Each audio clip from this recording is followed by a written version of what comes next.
Ladies and gentlemen, this story just took a serious turn, and it's a real problem for California Democrats because the same kind of investigative journalism that helped expose the fraud in Minnesota has now followed into California.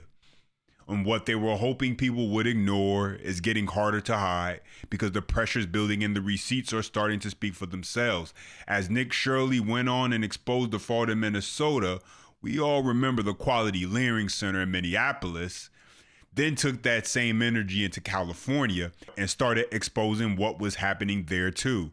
And now Democrats suddenly want new rules that would essentially stop investigative journalists from exposing fraudsters stealing taxpayer dollars. And so we got a lot to get into, ladies and gentlemen, so let's break it all down. As always, if you do enjoy the content, smash that thumbs up. That's the best way to let me know, and subscribe to the channel to stay locked in with all the future videos. Let's get right into it. What do you think? Is this the Stop Nick Shirley Act in California?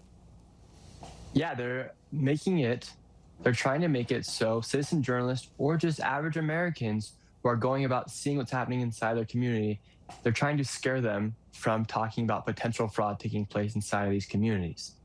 And think about it. They're literally willing to impose a $10,000 fine or imprisonment if you go and seek to find out the truth about a location that could potentially be fraudulent inside your own neighborhood.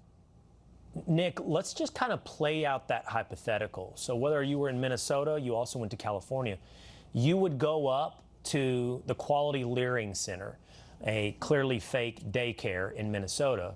There's your shirt. Yes, always on.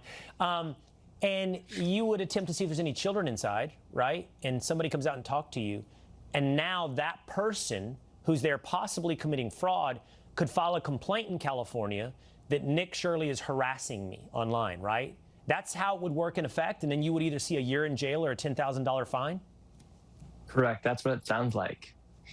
And it sucks because inside these states like Minnesota and California, they've been proven to let fraud take place inside these immigrant communities. You had the Somalians in Minnesota and the Armenians in California, and they're trying to protect these people who are committing this fraud. They're stealing millions upon millions of dollars. And it just makes you wonder who their donors are.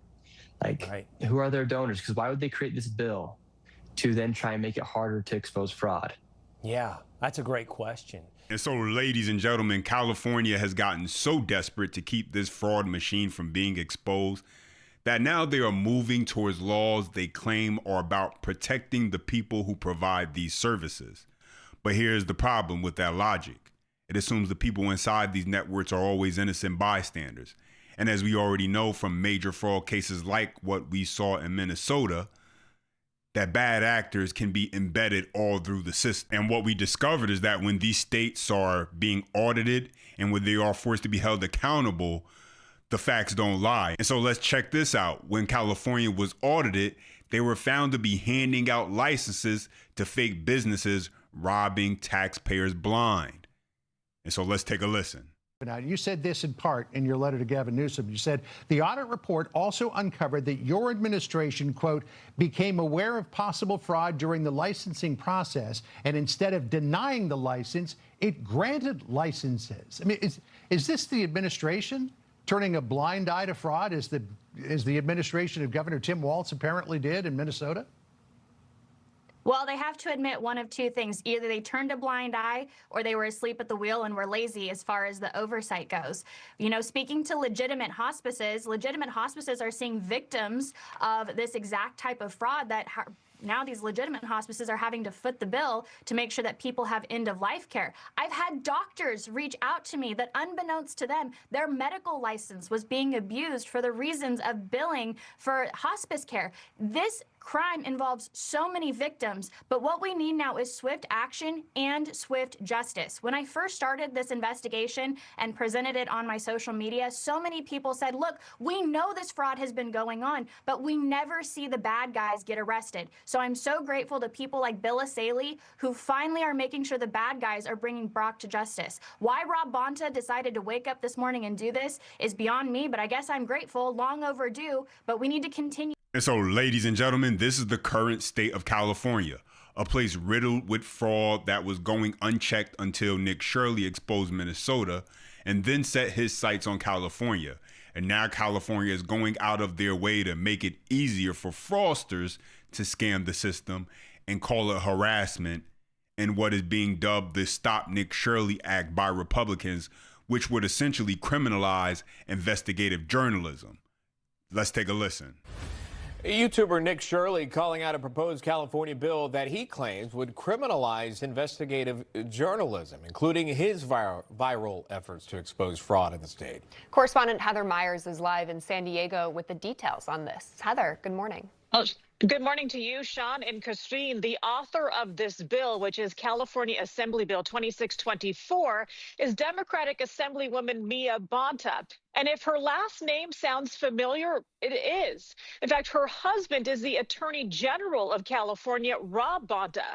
So Republicans have nicknamed this bill the Stop Nick Shirley Act, and it aims to, quote, protect the privacy and stop the harassment of those who provide services to immigrants. It would put into place restrictions around recording and posting content, including names and workplace or home addresses of those who work for these taxpayer-funded organizations. Anyone who posts these videos or photo could be subject to a $10,000 fine, jail time, and even forced to take the content down. But critics are raising concerns about how far those limits could go. Nick Shirley, who built a large online following investigative alleged fraud, says the bill could end up criminalizing investigative journalism. For instance, if this bill is passed, the Quality Learning Center that was in Minnesota would be protected from being exposed. That is absolutely crazy. So Assemblywoman Mia Bonta says this is about protecting privacy and preventing harassment and doxing for the workers who work at these taxpayer-funded organizations who, again, provide services to immigrants. She says it's not about shutting down legitimate reporting.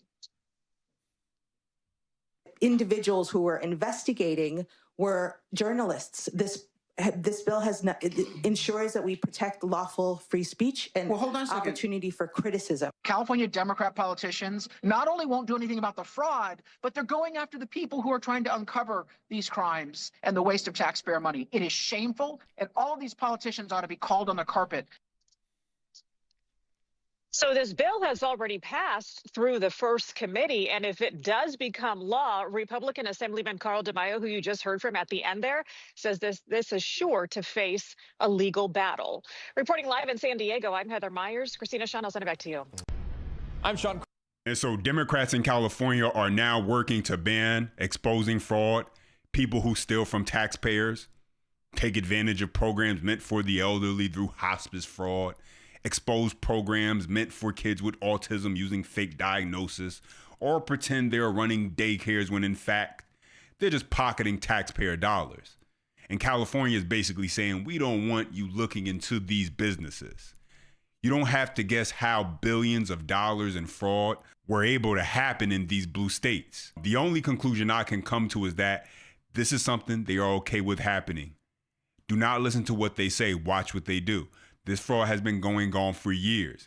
And now that President Trump is in office, now that there is an intentional effort to stop it, now that J.D. Vance is acting as the fraud czar, and now that we are finally beginning to see arrests and actual accountability, Democrats suddenly are concerned and want to change the rules. Ladies and gentlemen, the very reason we are now seeing arrests is because investigative journalists like Nick Shirley shined a light on a situation that could not be ignored because of how massive it was. No one could have really anticipated it was this out of control. And now the California Attorney General's own wife is the one presenting the bill to stop that exposure. Look, we're all for stopping fraud, but at the same time, his wife, Democrat Assemblywoman Mia Bonta, is pushing a bill critics say could make it harder to expose fraud. It's called the Privacy for Immigration Support Service Providers. Critics are calling it, though, the Stop Nick Shirley Act. What would it do? Well, it would let eligible individuals keep their home addresses confidential. It would also ban the sharing of photos or personal information that could lead to any type of harassment or harm online. And it allows victims to seek $4,000 in damages, and it subjects the violators to fines of up to $10,000 or even a year in jail if you are found in violation of the Privacy for Immigration Support Service providers. Critics say, though, it could complicate the on-the-ground investigations, right as California is already dealing with massive fraud scandals. And a lot of those red flags were brought to light because people actually went out and looked. Fox News' William LaJeunesse visited a California home health center where the credentials of an 87-year-old doctor were used to bill for 29,000 non-existent patients. Fox News Digital uncovered $3.5 billion in taxpayer losses, over 1,900 hospice providers. That's more than 36 states combined. There were 112 of them at one location, one commercial building, and the average stay in hospice was over 3 months. All right, and that, ladies and gentlemen, tells you everything you need to know, because when fraud was thriving, when taxpayer dollars were getting looted, when programs for the elderly and for vulnerable families were being abused, these people were nowhere to be found. But the second somebody starts exposing it, the second investigative journalists start shining a light on it, the second arrests start happening and real accountability starts entering the picture, now all of a sudden, Democrats want new rules. Not to stop the fraudsters, to stop the exposure. And that is the part people need to understand. This is not about harassment. This is not about safety. This is not about protecting anyone innocent. This is about protecting a system that has been allowed to rot for years and protecting the people who benefited from nobody asking too many questions. Because if they were serious about stopping fraud, well, they would be going after the fraud. They would be empowering investigations, and they would be making it easier to expose abuse, not harder. But instead, what are they doing? They are moving to criminalize the very kind of journalism that helped force this issue into the open in the first place. And when you see that, you stop wondering how billions of dollars in fraud were able to happen in these blue states. The answer is right in front of you. It happened because the people in charge tolerated it, ignored it, or at the very least did not care enough to stop it until the exposure became too big to hide. And so no, do not listen to what they say, watch what they do, because their actions are telling you loud and clear that the real problem in their eyes is not the fraudsters stealing from taxpayers. The real problem is people exposing the fraudsters. But those are my thoughts in the update. Now let me hear from you. Smash that thumbs up if you do enjoy the content, subscribe for more, and as always, until next time.